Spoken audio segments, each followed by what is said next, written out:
is to be given as a commission. So when we say unsecured creditors, see unsecured creditors is a common word, or we can say it's a common phrase used to denote both the preferential creditors and as well as the other unsecured creditors. Other unsecured creditors, that means those who do not have any priority, but both of them do not have any security, so therefore they are called as unsecured creditors. So okay, let us take it as preferential creditors and then write it as other unsecured creditors. Other unsecured creditors. Now let us check the amount. So let us not take the preferential creditors, other unsecured creditors, the amount of unsecured creditors here. So before we check the total, so let us check the total here. Now this is 8,000, 1,30,000. This comes to how much? 93. So this comes to 3,93,000. 3,93,000 is the total amount of receipts. The total amount of receipts.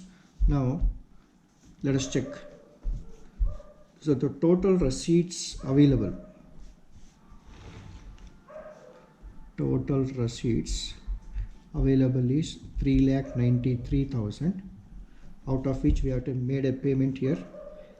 Payment made up to outstanding debenture interest. Up to outstanding debenture interest is only two amounts. I am not taking the preferential creditors here because even on the preferential creditors we have to make the payment of commission at the rate of 3% here, because the phrase used is unsecured creditors. They have not said whether it is the preferential creditors are excluded for the payment of commission.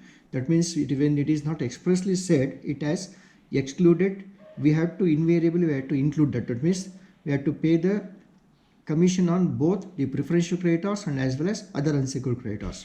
So therefore the total amount available is minus of 393 is the total receipt, minus of these two payments which are already made here. We already made the liquidation expenditure of 10,000 and then fixed remuneration of 3,000. So totally put together it is 13,000. So check the balance here. So the balance amount available is 3,80,000. This is the balance available for making the payment to unsecured creditors. Now let's check the amount of unsecured creditors in the balance sheet. So when you look at the balance sheet, the total unsecured creditors is given as 5,25,000 rupees. Okay, this is what is available. This is the amount available now. Okay, let us write it as amount available for distribution. And whereas the actual outstanding amount to unsecured creditors is, as per the balance sheet, 5,25,000, which includes both preferential creditors and as well as other unsecured creditors.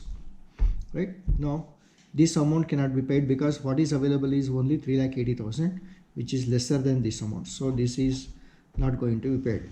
So out of this 3,80,000 we have to make the payment to both the preferential creditors, unsecured creditors and as well as the commission which is to be paid on these two payments. So therefore let us take it as 3,80,000.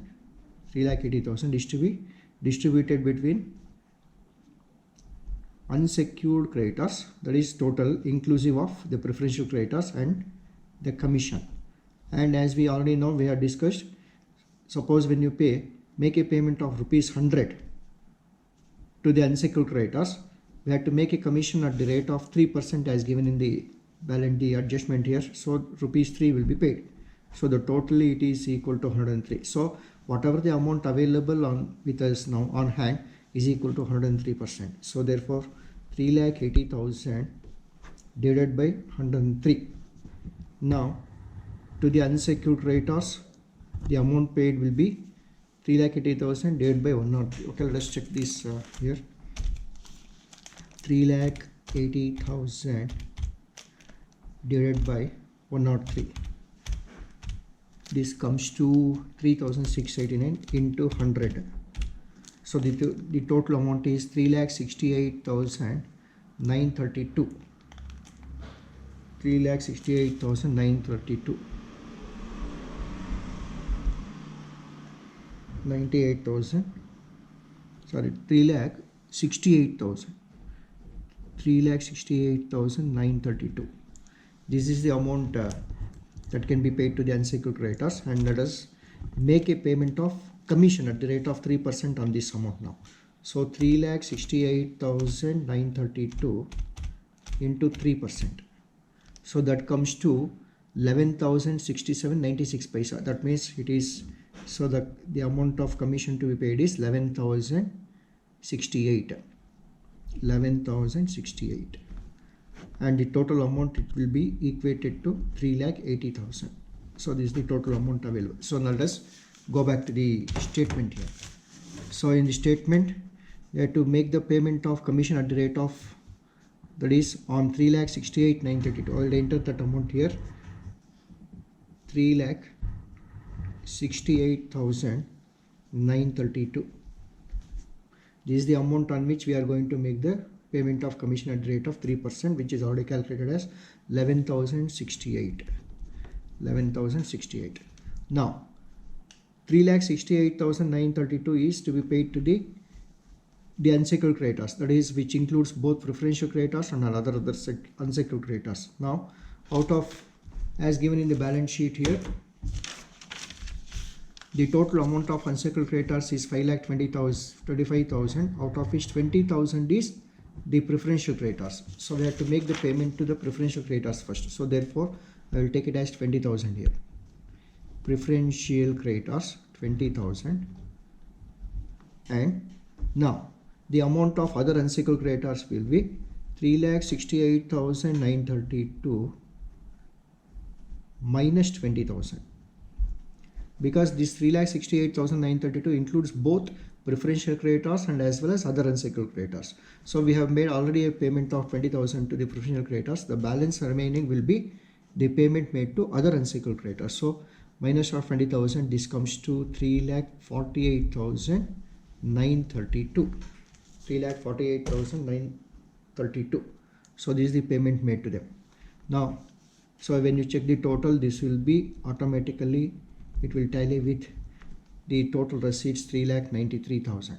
So this is how we have to make the payment. So here what is important is, the important points are the difference between the previous problem and this problem is, say in this case the land and buildings is given as a security to the fully secured creditors, wherein the secured creditors themselves, they have realized by the sale of the land and buildings only the surplus, that is the surplus which is the sale proceeds in the hands of the secured creditors is realized by the liquidator here, and all other assets are sold by the liquidator himself.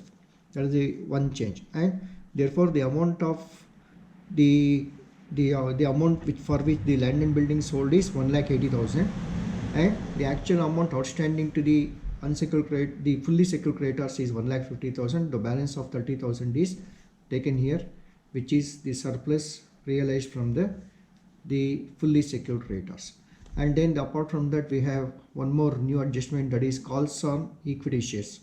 So calls on equity shares, partly paid equity shares have been made in order to generate the receipt for making a payment to the creditors here. So this is how this problem can be solved. Thank you.